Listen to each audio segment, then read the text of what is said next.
waxaa sharaf ii ah in aan maanta oo ay taariikhdu tahay 27kii bisha Sebtembar 2020 si rasmi ah aan ula wareego xilka ra'iisul wasaaraha Jamhuuriyadda Federaalka Soomaaliya.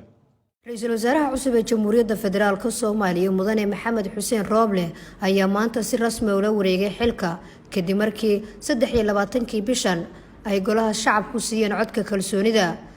Siyaayihii ra'iisul wasaaraha Mudane Mahdi Maxamed Guuleed Qadar ayaa ka warbixiyay shaqooyinka muhiimka ah ay soo qabteen golahii wasiirada isagoo u rajeeyay ra'iisul wasaaraha cusub in Rabbi uu ku guuleeyo mas'uuliyadda adag ee ah wadeegida shacabka Soomaalida ee qaranka.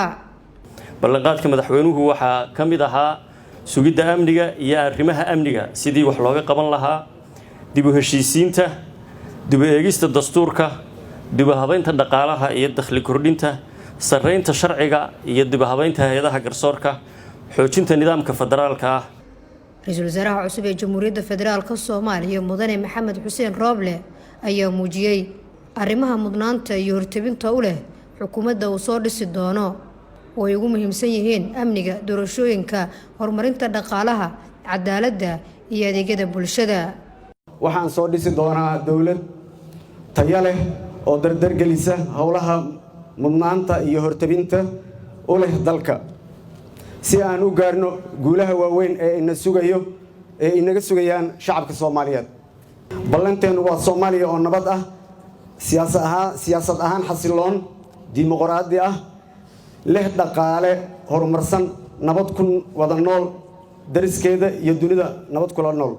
Ra'iisul wasaare Rooble ayaa xusay inuu soo magacaabi doono khabiir sharci oo baaris iyo dabagal ku sameeyo tacadiyada jinsiga iyo kufsiga ee lagula kaco haweenka iyo carruurta isagoo kaashanaya hay'adaha cadaaladda dalka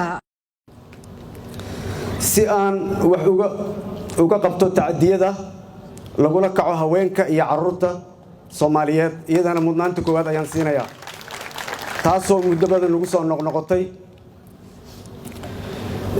waxaan magacaabi doonaa insha Allah khabiir sharci oo xil weyn iska saara baarista si uu uga shaqeeyo hay'adaha cadaaladda iyo garsoorka. munaasabadda xil wareejinta ee ka qabsoontay xafiiska ra'iisul wasaaraha ayaa waxaa ka qayb galay gudoomiye ku-xigeenka koowaad ee golaha shacabka Mudane Cabdiweli Sheekh Ibraahim Muudey, wasiirada xilka sii haya xubno ka tirsan labada aqal ee baarlamaanka iyo diblomaasiyiin iyo marti sharaf kale.